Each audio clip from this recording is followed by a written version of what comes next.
I've been growing dahlias for a few years.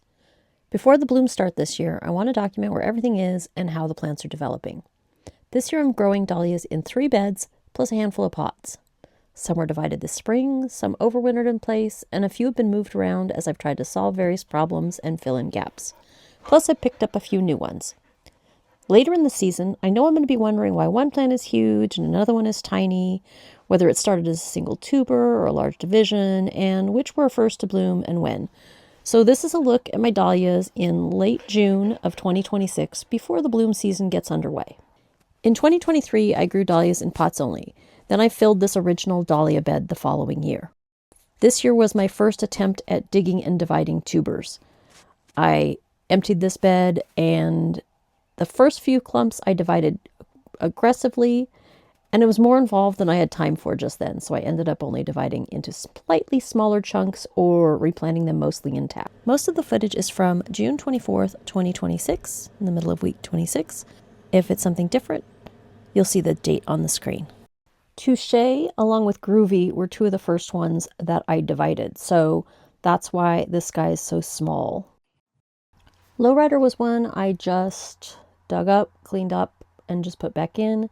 Fabulous was the biggest clump of them all. I divided into 4 or 6 pieces, and I have Fabulous everywhere. You saw that big clump earlier. When I was filming Benjamin Matthew, this is about when I started thinking, hey, I should be looking at how many stems and how thick the stems are. They're pretty interesting plants. I realized I needed some yellows and whites, so BQ Peaceful was a new purchase this year. Next, we've got my insurance plantings of Touche and Groovy because I wasn't confident in my tuber splitting abilities. A surprise late arrival, I had given up on BQ Blush. I was ready to put one of my potted ones in there over the next few days, but while editing, after a little heat spell, look what we got. Eccentric was actually a 2025 tuber purchase.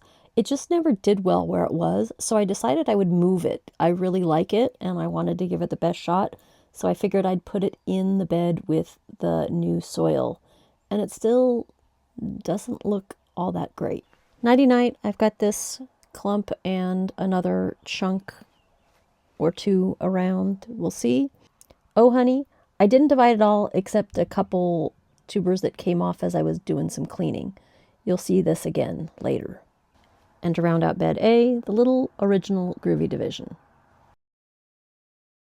Here's a look at the tubers laid out again. You saw them earlier, but now that you've seen the plants, I thought you might appreciate seeing them again. I showed the base version of this map earlier, but here's where I've been keeping track of the progress a little bit between this and photos, and where I've added the new ones. Some other random plants in my garden too. I'm in zone 8B near Astoria, Oregon, so we get a lot of rain, hence the plastic covers, and then I bark in order to get some insulation. We get a little bit of freezing, but not a whole lot. Both beds B and C were primarily planted in 2025 with a couple swaps and fill-ins for things. This, like a lot of the 2025s, are just bursting with stems and starting to bud. I didn't do any pinching, I'm just letting them go. This is the little tuber that broke off the original Oh Honey clump, and then you can see it side by side with its parent plant.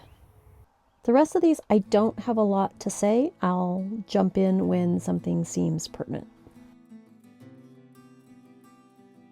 Brushstrokes is one of my very favorites, and I'm excited. It looks like it might be one of the first to bloom, and boy does it have a lot of buds on it.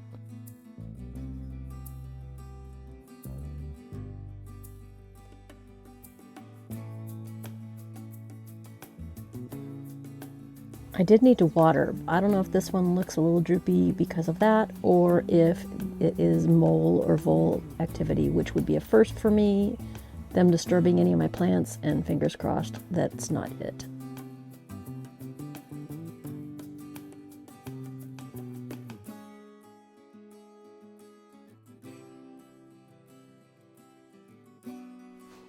Yep, coastal Oregon, we've got slugs.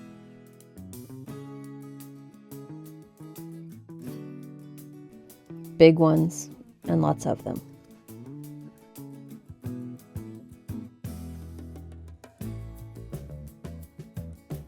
think Marionberry Milkshake may be giving Brushstrokes a run for its money for the biggest plant.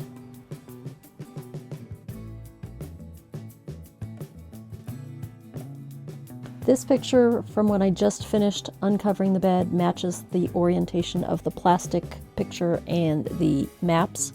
Sorry, the bed overview when I was just shooting is the opposite direction. Bed C, I just took out eccentric and plopped in something else, and then I had 2 spaces for these 2 that you see here. And I just decided to work around the irises. I am going to remove them this summer. One good thing with the irises in there, you can tell the map versus the overview versus the shot with the tubers, which ones are from which direction. 99 is a replacement for where I moved eccentric from.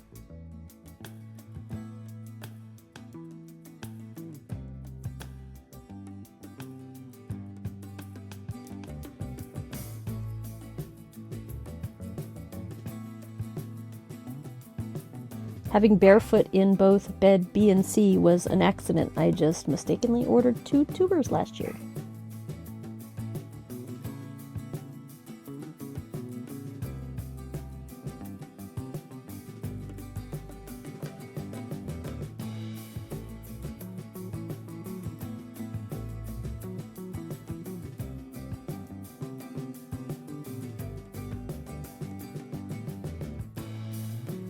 And then just a couple extras from my divisions.